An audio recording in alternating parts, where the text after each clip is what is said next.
નમસ્કાર ખેડૂત મિત્રો, ખેતી કા રક્ષક યુટ્યુબ ચેનલમાં આપનું હાર્દિક સ્વાગત છે. મારું નામ છે મુકેશ જીવાણી અને આપણી સાથે આજે છે સુમિલ કેમિકલ્સ ઇન્ડસ્ટ્રીઝના પ્રતિનિધિ ઘનશ્યામભાઈ ભૂત. તો આજે આપણે વાત કરવાની છે સલ્ફર વિશે. સલ્ફરને બધા ખેડૂત મિત્રો ઓળખો જ છો, જે પાવડર ફોર્મની અંદર 80% અને 90% WDG ફોર્મમાં આવે છે. પણ Sumil chemicals industries company sulphur તદ્દન નવું સલ્ફર લઈને આવી રહી છે, સલ એક્સ્ટ્રાના નામથી, જે દાણાદાર સલ્ફર છે. જે રવિ સિઝનની અંદર આપણે ઘઉં, જીરું, ચણા, ધાણા આની અંદર પાવડર સલ્ફર નાખવામાં ખેડૂતોને જે હાલાકી પડી રહી હતી, તેની માટે કંપનીએ તદ્દન નવો ઓપ્શન આપ્યો છે, દાણાદાર સલ્ફર. હવે આ સલ્ફર કઈ રીતે કામ કરશે, તેનાથી શું શું ફાયદા થશે, કેટલું નાખવું, એ આપણે સાહેબ પાસેથી જાણીએ. નમસ્કાર મુકેશભાઈ. સૌપ્રથમ તો આપણે જે આ કંપનીએ સલેક્સ્ટ્રાનું લોન્ચિંગ કર્યું છે, તો આ સલેક્સ્ટ્રા છે એ GR ફોર્મ્યુલેશનમાં નથી, DG ફોર્મ્યુલેશનમાં છે.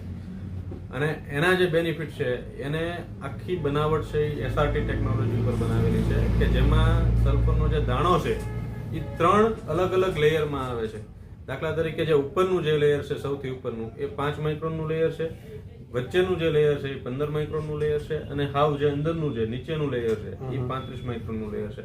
તો એના ફાયદા શું છે કે દાખલા તરીકે આપણે અત્યારે ખાતરની સાથે તમે નાખતા હોય, તો જ્યારે પહેલું પાણ આપો એટલે તમને ઉપરનું જે નીચે ઓછા માઇક્રોનનું જે પડ છે, લેયર છે, એ પહેલા ઓગળશે.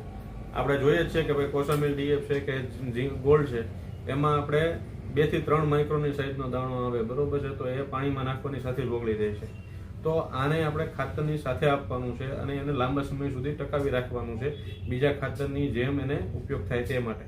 તો એના માટે 5 માઇક્રોનનો જે દાણો છે પહેલા પીએચમાં ઓગળી જશે અને એ એનું કામ આપશે મૂળને ખોરાકને ઓલું આપવાનું. પછી બીજું જે છે, બીજું પાણ કે ત્રીજું પાણ તમે આપતા હોય ત્યારે તમને 15 માઇક્રોનનું જે લેયર છે એ ઓગળશે, બરોબર. અને ત્રીજું જે ચોથું પાણ આપતા છો ત્યારે તમને 35 માઇક્રોનનું લેયર ઓગળશે. એમ ધીમે ધીમે કરીને એ છોડને મળતું રહેશે. તો એના હિસાબે આ તમને લાંબા સમય સુધી છોડને સલ્ફરનું ઉણપ પૂરી પાડશે. અને આ નાખવાથી સાહેબ બીજું ફાયદા શું થશે? આપણે જોઈએ છીએ કે ભાઈ સલ્ફર છે એ ખાસ કરીને જમીનનું pH મેન્ટેન કરે છે, બરોબર છે, કે ભાઈ જમીનની જે ક્ષાર જે છે એને કાપવાનું કામ કરે છે. તો જમીનના ક્ષારને કાપીને જમીનને પોચી ભરભરી બનાવવાનું છે. પછી તેલીબિયા પાક જેવા છે, તો તેલીબિયા પાકમાં તેલની ટકાવારી વધારવાનું છે, તંતુમૂળનો વિકાસ કરવાનું છે, જેથી કરીને છોડ ખોરાકને એવું લઈ શકે, બરોબર. પછી ફળ ફૂલને જે ફૂટ વધારવાનું છે, એનું પણ કામ આ સલ્ફર પોતે કરે છે. બીજા જે ખાતર તમે નાખેલા છે, દાખલા તરીકે 20 કિલો ખાતર નાખેલું હોય તો એ બધું નથી લઈ શકતું ખાતર.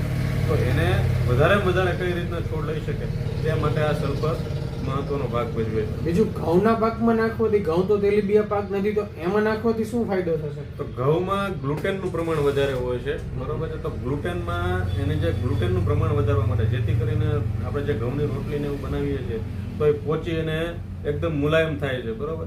તો એ ગ્લુટેનનું પ્રમાણ વધારવું છે, એના માટે તમને આ ઉપયોગ થાય છે, સલ્ફરનો ઉપયોગ થાય છે. અચ્છા, તો ખેડૂત મિત્રો, માર્કેટની અંદર સલ્ફર તો ઘણા બધા ઉપલબ્ધ છે, ઘણી બધી કંપનીઓના, પણ સલ્ફરના જન્મદાતા કંપની સુમિલ કેમિકલ્સ ઇન્ડસ્ટ્રીઝ, જેનું સલ્ફર કોસામિલ બ્રાન્ડ છે, અને આપણી સમક્ષ તદ્દન નવું સલ્ફર કંપની આપેલું છે, જે દાણાદાર ફોર્મમાં આવે છે, અને તમે યુરિયા ભેગું મિક્સ કરીને એને નાખી શકો છો અને વાવી પણ શકો છો. વાવી શકો અથવા તો એને જયારે પેલું કુણા પાણ કહેવાય, અથવા તો પેલો જયારે ખાતરનો ડોઝ દેતા હોય પાક ઉગ્યા પછી, ત્યારે તમે એનો ઉપયોગ કરી શકો. અને 1 એકરે 10 કિલોનું એનું પ્રમાણ, મતલબમાં એકવાર સલ્ફર નાખવાને 3 વાર કામ આપશે, જે સલ એક્સ્ટ્રા છે.